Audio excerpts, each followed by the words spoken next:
اعوذ باللہ من الشیطان الرجیم بسم اللہ الرحمن الرحیم۔ آج آپ کے ساتھ میں کروں گی انشاءاللہ سورہ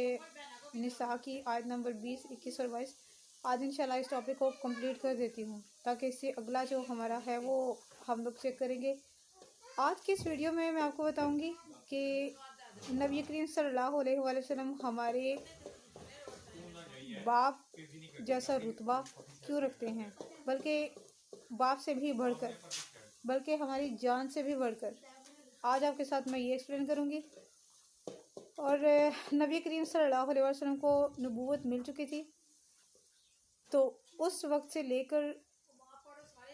کیونکہ آیات آپ کو پتہ ہے کہ باری باری اترتی رہی ہیں، سارا قرآن کریم ایک دفعہ ہی نازل نہیں ہوا، تو اس وقت لوگ سوتیلی ماؤں کے ساتھ نکاح کر لیا کرتے تھے، تب حرام نہیں تھا۔ لیکن ایک صحابی نے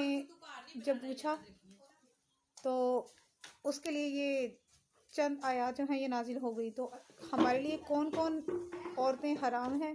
ان سب کا تذکرہ اسی میں ہے۔ آج آپ کے ساتھ یہی بیان کروں گی۔ پہلے کرتی ہوں آیات کا ترجمہ آپ کے ساتھ۔ اور اگر تم ارادہ کر لو کہ بدلو ایک بیوی کو پہلی بیوی کی جگہ اور دے چکے ہو تو اسے ڈھیروں مال، تو نہ لو واپس اس مال سے کچھ۔ کیا تم لینا چاہتے ہو اپنا مال زمانہ جاہلیت کی طرح بہتان لگا کر اور کھلا گناہ کر کے؟ اور لڑکیوں، اور کیوں کر واپس لیتے ہو تم مال، حالانکہ تم مل چکے ہو تنہائی میں ایک دوسرے سے، اور وہ لے چکی ہیں تم سے پختہ عہد۔ اور نہ نکاح کرو جن سے نکاح کر چکے تمہارے باپ دادا، مگر جو ہو چکا پہلے سو وہ معاف ہے۔ بے شک یہ فعل بہت بے حیائی اور نفرت کا فعل تھا اور بہت برا طریقہ تھا۔ فرینڈس، ایسا ہے کہ ایک صحابی رسول صلی اللہ علیہ وسلم نبی کریم صلی اللہ علیہ وسلم کی خدمت میں حاضر ہوئے، تو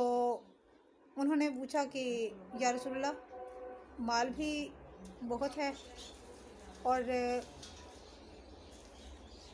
مجھے میری سوتیلی والدہ پسند بھی بہت ہے، اگر آپ حکم دیں تو میں نکاح کرنا چاہوں گا۔ ایک روایت کے مطابق تب یہ آیت نازل ہوئی۔ دوسری روایت کے مطابق یہ ہے کہ حضرت ابو قیس انصاری رضی اللہ جب انتقال فرما گئے تو ان کے بیٹے قیس نے اپنی سوتیلی ماں کو شادی کا پیغام بھیجا۔ انہوں نے فرمایا کہ میں تمہیں اپنا بیٹا خیال کرتی ہوں،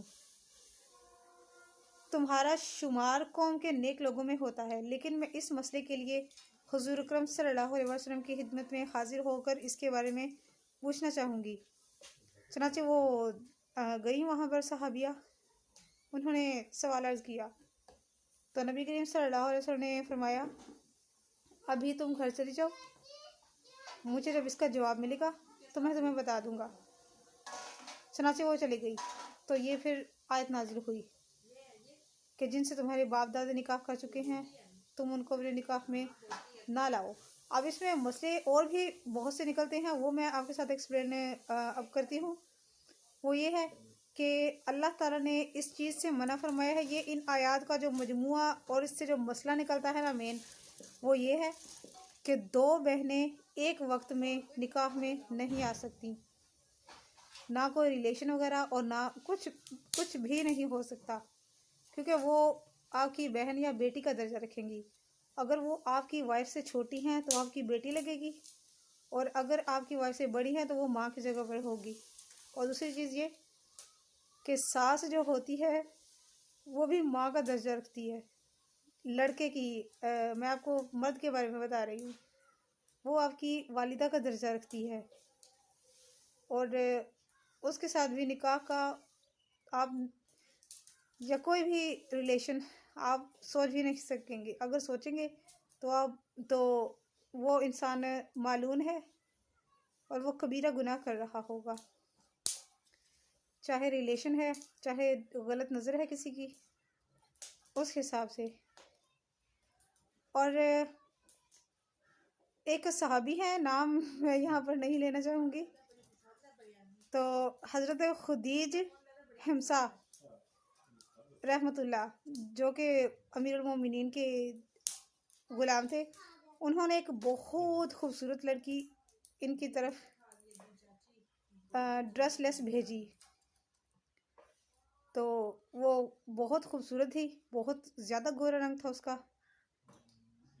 جب وہ ان کے پاس پہنچی، صحابی کے پاس، تو انہوں نے یہ 7 پیغام بھیجا کہ کمال کی چیز ہے،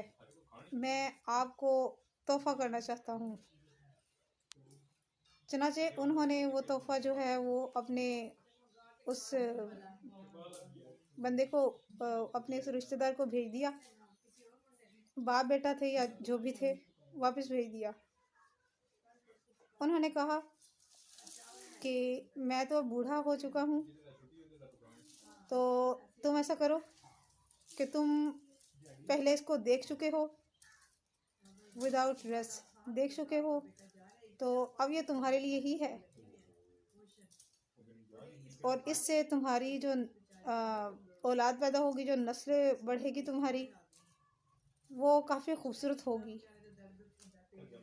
یعنی گورے بچے تمہارے گھر میں پیدا ہوں گے، گندمی رنگ کے بچے، گورے بچے تمہارے گھر میں جو پیدا ہوں گے۔ انہوں نے یہ کہہ کر اس کو وہ واپس لوٹا دی۔ پھر انہوں نے کہا کہ میں یہ مسئلہ ربیہ بن عمرو الجسری سے، جو بہت بڑے فقہ تھے، میں ان کی نظر یہ مسئلہ پوچھنا چاہتا ہوں۔ جب وہ آئے تو انہوں نے حضرت رضی اللہ کو بتایا، اور اس مسئلے کا جب پوچھا تو وہ کہا کہ اس لونڈی کے کچھ اعضاء دیکھ لیے ہیں، اب میں اسے اپنے لڑکے کے پاس بھیجنا چاہتا ہوں، کیا میں بھیج سکتا ہوں؟ حضرت ربیہ نے فرمایا، امیر المومنین ایسا نہ کیجیے، آپ نے اس کو دیکھ لیا ہے، اب یہ آپ کے لڑکے پر حرام ہو چکی ہے، یہ آپ کے لیے ہی حلال ہے، اب آپ ہی اسے رکھیے۔ فرمایا میرا بھی یہی خیال تھا، تم ٹھیک کہتے ہو۔ پھر فرمایا عبداللہ بن مسعودہ فزاری کو بلاؤ، ان کا رنگ انتہائی گندم گو تھا۔ آپ نے فرمایا یہ لونڈی لے جاؤ، تاکہ اس کی وجہ سے تمہارے یہاں سفید رنگ کی اولاد پیدا ہو۔ اور یہ عبداللہ بن مسعودہ وہی ہیں جنہیں حضور اکرم صلی اللہ علیہ وسلم نے حضرت فاطمہ رضی اللہ کو عطا کیا تھا۔ انہوں نے ان کی پرورش کی اور بعد میں ان کو آزاد کر دیا، اور بعد میں یہ حضرت امیر معاویہ رضی اللہ تعالیٰ عنہ کے پاس چلے گئے۔ اب میں آپ کو بتاتی ہوں آیات کی تفسیر میں اب آپ کو بتاتی ہوں۔ ہوا یوں کہ انہ کان فاحشۃ مقتا، یعنی یہ بہت ہی بے حیائی اور ناپسندیدہ کام ہے، نہایت گھنونا گھٹیا کام ہے کہ باپ کی وسن سے ایک اور چیز نکلتی ہے۔ ایک تو ہو گئی سوتیلی ماں، ٹھیک ہے، سوتیلی ماں تو سوتیلی ماں، چاہے وہ پہلی وائف کی ڈیتھ کے بعد یا ڈیورس کے بعد اس نے شادی کی ہو اور وہ بچہ باپ کے پاس ہی رہ گیا ہو، بچی ہے یا نہیں، بچی تو نہیں ہو سکتی، بچہ جو ہے وہ باپ کے پاس رہ گیا ہو، اس مسئلے پر اللہ تعالیٰ نے ڈائریکٹ یہ آیات نازل فرمائی، اور اللہ تعالیٰ نے فرمایا کہ اگر تمہارے والد نے ایک لڑکی یا عورت کو اس کے ساتھ ٹائم گزارا ہے یا اس کے ساتھ شہوت وغیرہ، کیسے بتاؤں میں آپ کو، خیر آپ کو بہتر پتا ہوگا، ہو گیا ہے، تو تب بھی وہ عورت ایمان والوں پر، یعنی کہ بیٹوں پر، اولاد پر حرام گنی جائے گی۔ جیسا کہ یہاں پر صحابیہ نے فرمایا تھا کہ میں تمہیں بیٹا خیال کرتی ہوں، میں نکاح نہیں کرنا چاہتی، مگر پھر بھی اس کے بارے میں رسول پاک صلی اللہ علیہ وسلم سے دریافت کروں گی۔ یہ چیز ہے۔ ہوا یوں کہ کیونکہ جو بیٹا اپنے باپ کی بیوی سے نکاح کر لیتا ہے تو اس کا یہ نکاح باپ کے ساتھ بغض کا سبب بنتا ہے، کیونکہ عموماً یہی ہوتا ہے کہ جو شخص کسی عورت کے ساتھ نکاح کرتا ہے وہ اس کے پہلے خاوند کے ساتھ بغض رکھتا ہے، اور اسی وجہ سے امہات المومنین ہماری ماں کا درجہ رکھتی ہیں، ہم ان کو نہایت رسپیکٹڈ نظروں سے دیکھیں گے، ہم ان کو بہت زیادہ درجہ دیں گے، اسی حساب سے کیونکہ نبی کریم صلی اللہ علیہ وسلم کی ازواج مطہرات امتیوں کی ہمارے لیے ماں کا درجہ رکھتی ہیں، اور یوں حضور پاک صلی اللہ علیہ وسلم ہمارے باپ ہیں، مثل باپ کے ہیں، بلکہ اس سے بھی بڑھ کر، کیونکہ وہ میں نے آیت آپ کو بتائی ہے کہ کوئی شخص اس وقت تک کامل ایمان والا نہیں ہو سکتا جب تک کہ نبی پاک صلی اللہ علیہ وسلم اس کو اس کے جان و مال، اہل عیال، اولاد، اہل خانہ سے بڑھ کر نبی پاک صلی اللہ علیہ وسلم کو درجہ نہ دے دے۔ ظاہر ہے باپ سے بھی بڑھ کر ہیں ہمارے لیے۔ ایک شخص نے اپنی سوتیلی ماں سے اس طرح نکاح کر لیا، یہ آیات نازل ہونے کے بعد کی بات ہے، نکاح کر لیا۔ نبی کریم صلی اللہ علیہ وسلم نے اپنے صحابی کو بھیجا اور فرمایا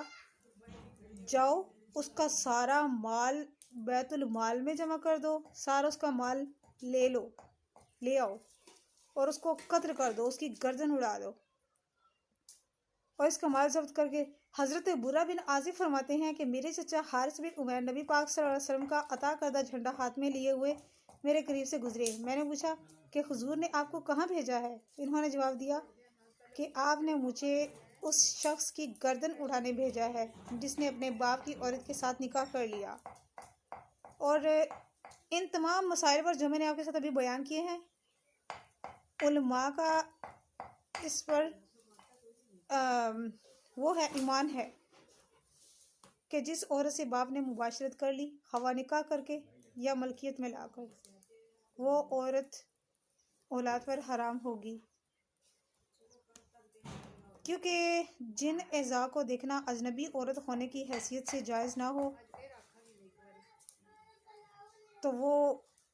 کوئی اور نہیں دیکھ سکتا، مطلب اولاد بیٹے نہیں دیکھ سکتے، یہ چیز ہے۔ تو آج اس آیت کو میں یہیں پر مکمل کرتی ہوں، یہ ٹاپک مکمل ہو چکا ہے میرا، اور کوئی اور چیز دیکھتی ہوں، یہ چیز ہے۔ اگر آپ ایک بیوی کو طلاق دینا چاہتے ہیں، جو پہلی آیت تھی 20 نمبر، اگر آپ وَكَيْفَ تَأْخُذُونَهُ وَقَدْ أَفْضَىٰ بَعْضُكُمْ إِلَىٰ بَعْضٍ،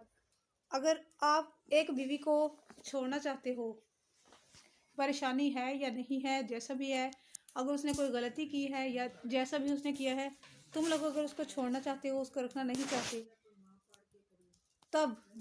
تم اس سے کچھ مال واپس نہ لو، نہ حق مہر واپس لینا ہے، اور نہ وہ سونا زیور وغیرہ جو آپ نے اس کو نکاح والے دن ڈالا تھا، مطلب